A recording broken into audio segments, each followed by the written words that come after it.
रावसाहेब, आज शिवसेना साठीत आलेली आहे. या साठीतल्या शिवसेनेच्या वर्धापन दिनाचं प्रमुख वैशिष्ट्य काय?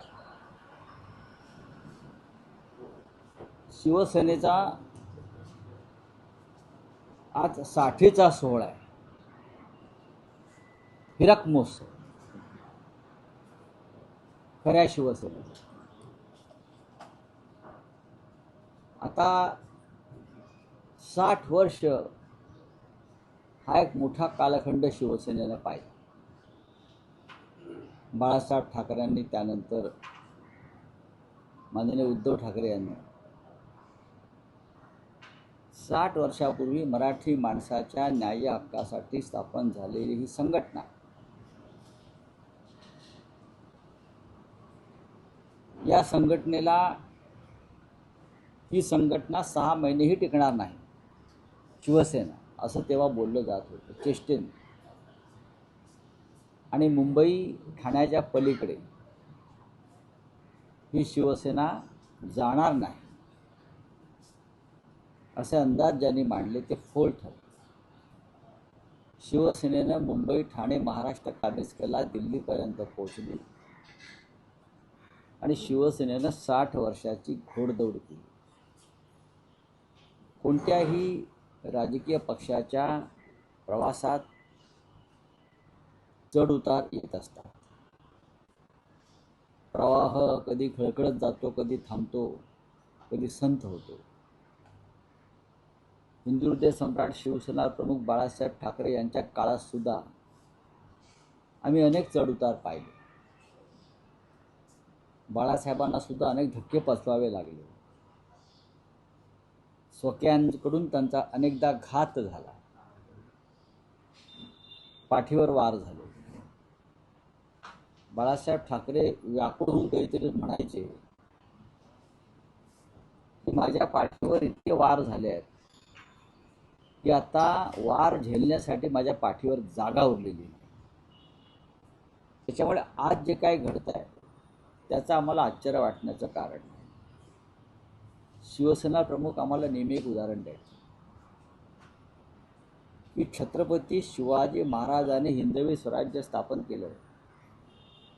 ते करताना त्यांना सगळ्यात जास्त अडथळे आले ते स्वकीयांचे.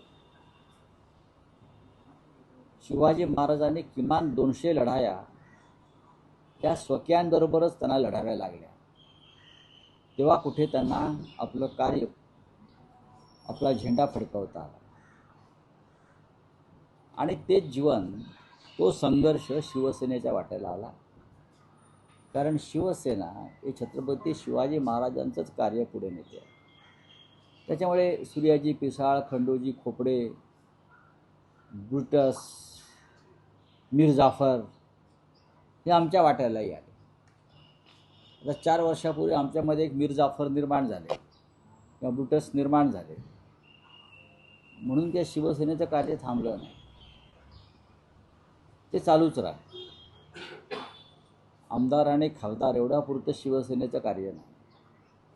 एक विराट संघटना बाळासाहेबांनी उभी केली आणि ती संघटना जमिनीवरची संघटना. मधमाशांना जसे तुम्ही किती मधमाशाची पोळी काढली तरी नवीन नवीन मधमाशांची पोळी आणि मुंग्यांची बारोळं निर्माणच होत असतात, तसं शिवसेनेचा आज हा 60वा वाढदिवस आहे. एका विशिष्ट वातावरणामध्ये हा वाढदिवस साजरा होतो आहे. षण्मुखानंद हॉलमध्ये शिवसेना पक्षप्रमुख उद्धव ठाकरे हे नेहमीप्रमाणे मार्गदर्शन करतील. इतर महत्त्वाचे कार्यक्रम आहेत.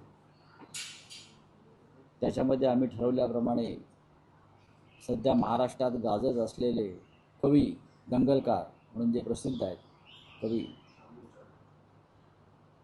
नितीन चंदनशिवे यांचा एक कार्यक्रम कवितांचा आहे. त्यानंतर तरुणांमध्ये लोकप्रिय असलेले स्टँडअप कॉमेडियन म्हणून त्यांचा आपण नेहमी उल्लेख करतो ते मंदार भिडे यांचा एक कार्यक्रम आहे आणि नेत्यांची भाषणं असते. महाराष्ट्राच्या कानाकोपऱ्यातून शिवसैनिक आणि शिवसेनाप्रेमी जनता की कालपासूनच मुंबईला यायला निघालेली आहे. काही ठिकाणी शिवसैनिक हे आंदोलनामध्ये अडकलेले आहेत. गद्दारांचे अंत्ययात्रा काढण्यात, गद्दारांचे पुतळे जाळण्यात. कारण शिवसेनेच्या वाटचालीमध्ये हा एक महत्त्वाचा टप्पा सातत्यानं येत गेला. गद्दारांना अग्नी देणं किंवा गद्दारांचे अंत्यसंस्कार करणं, हे अधूनमधून असे कार्यक्रम आमच्या वाट्याला येत असतात. ते छत्रपती शिवरायांच्या वाट्याला सुद्धा आले. ज्यांनी मोठ्या चळवळी उभ्या केल्या, त्या चळवळीचे दुःख आहे. मग डॉक्टर बाबासाहेब आंबेडकरांची चळवळ असेल, शिवसेनेची चळवळ असेल किंवा शरद पवारांची संघटना असेल, प्रत्येकाला या संकटातून जावं लागलं.